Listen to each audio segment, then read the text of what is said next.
Assalamualaikum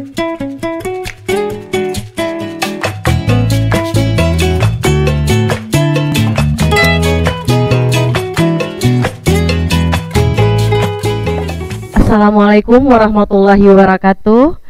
Waalaikumsalam. Jumpa kembali dalam acara Bincang Santai Pengadilan Tinggi Agama Ambon bersama saya Endang Aryaningsih. Dan pada kesempatan yang sehat dan berbahagia ini saya ditemani oleh seorang narasumber yang mumpuni, yaitu Hakim Tinggi dari Pengadilan Tinggi Agama Ambon, yaitu Bapak Dr. Andrus Abdul Qodir SHMH.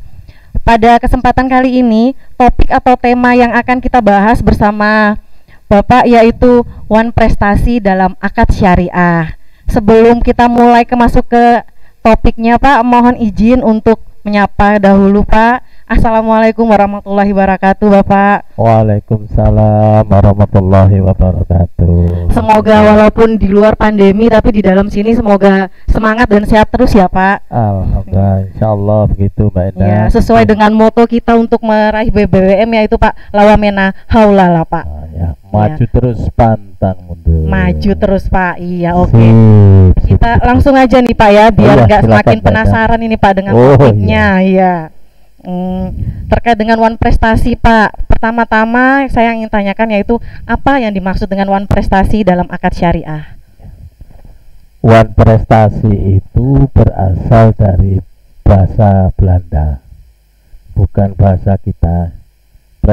Wan Prestasi, wan itu tidak, prestasi itu sesuatu yang tidak dapat dilaksanakan karena faktor kelalaian atau kealpaan. Ini pada sebenarnya itu intinya. Wan Prestasi itu orang itu lalai atau tidak dapat melaksanakan sesuai yang diperjanjikan. Gitu. Dalam arti kecil bukan ingkar janji, Pak. Betul, ingkar janji atau cidra janji. Tapi kalau cewek sama cowok misalnya janji nikah ke tahun-tahunnya nggak jadi, itu tidak bisa katakan Wan Prestasi. Ini ada kaitannya dengan ekonomi, biasanya seperti itu. Kemudian, Pak, apa pula yang dimaksud dengan akad syariah, Pak? Pada prinsipnya akad itu sama dengan perjanjian.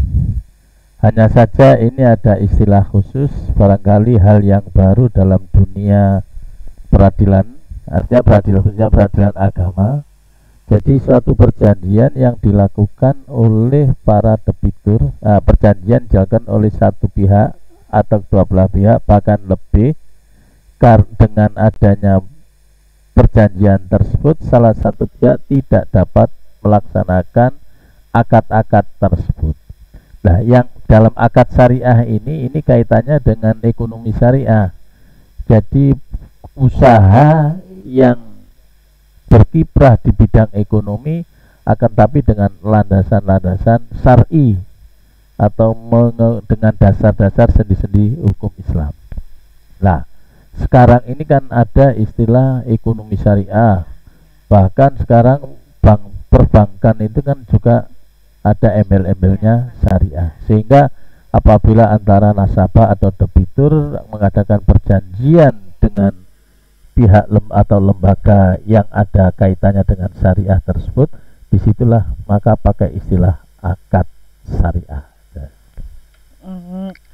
Kalau gitu seperti apa ya, Pak, contohnya Wan Prestasi dalam akad syariah? Kalau yang tadi dari pemaparan Bapak kan Wan Prestasi, kemudian penjelasan akad syariah. Nah, kalau contohnya kasusnya pada dunia perbankan atau ada nggak, Pak, peradilan tentang Wan Prestasi akad syariah ini, Pak?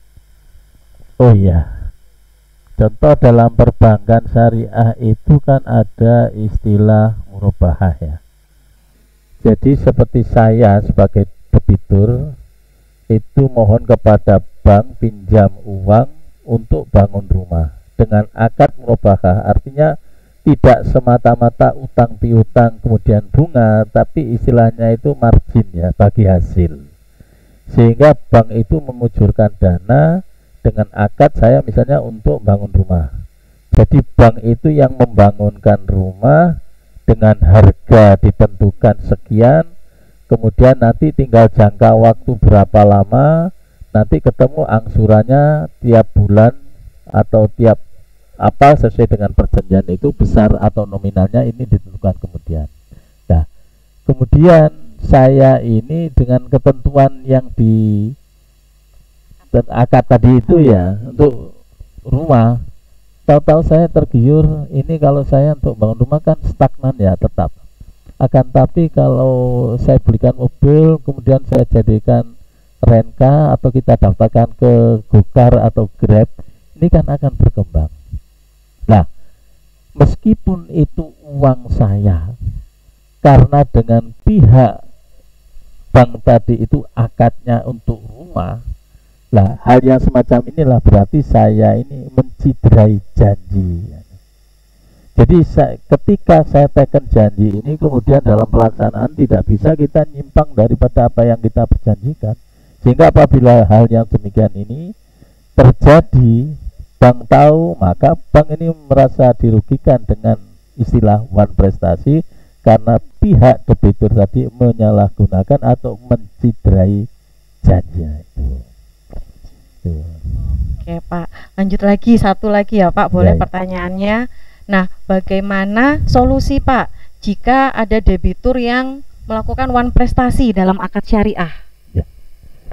Jadi dalam kasus one prestasi ini yang terjadi di peradilan agama, khususnya di pengadilan agama atau peradilan tingkat 1 ya.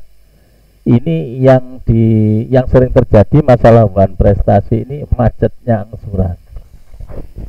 Jadi orang itu pinjam dengan jangka waktu misalnya 3 tahun dengan angsuran setiap bulan. Ini angsur. Akan tapi sampai 2 tahun belum sampai 3 tahun ini macet.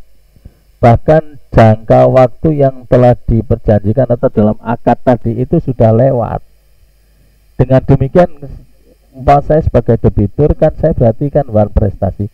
Maka upaya atau solusi daripada pihak lembaga perbankan tadi ini mengajukan gugatan ke pengadilan agama.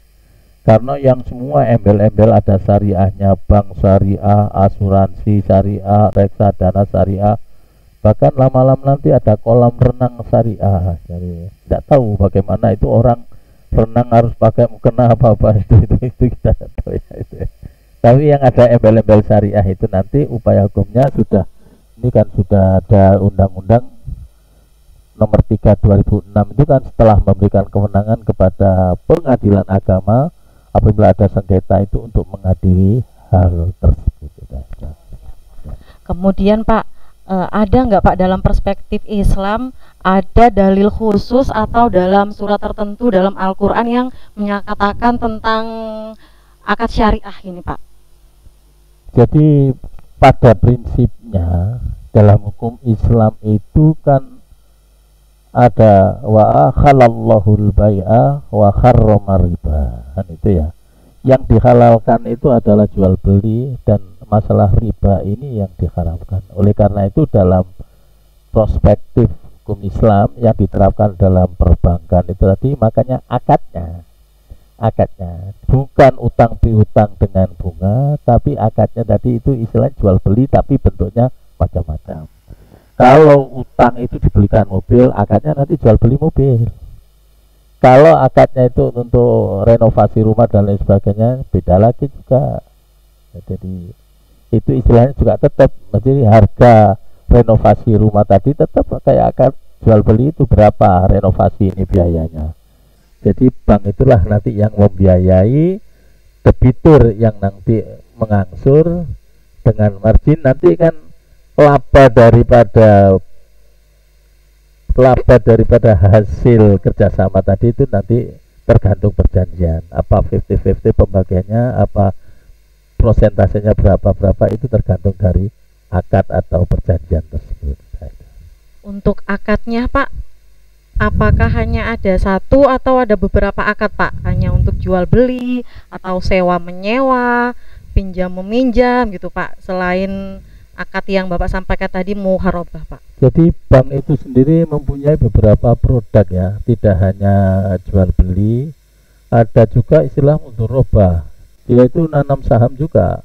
Jadi apabila debitur punya uang banyak ditaruh di bank itu kerjasama nanti dengan margin atau dengan untung tadi sesuai dengan kesepakatan berapa persentase keuntungan untuk bank berapa, untuk orang yang punya dana ini berapa. Nah ini juga bisa seperti itu.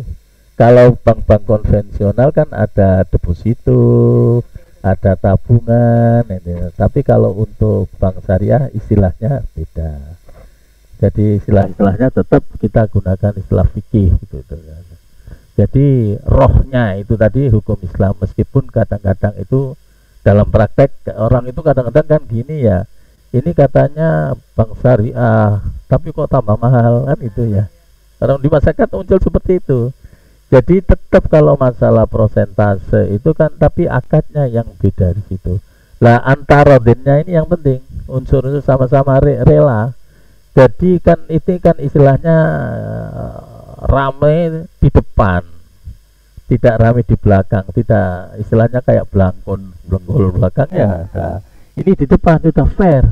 Nah, saya punya modal, saya punya uang, mau saya taruh di bank syariah, apa saja namanya belakangnya syariah. Nah, nanti dengan margin berapa keuntungan untuk saya gitu.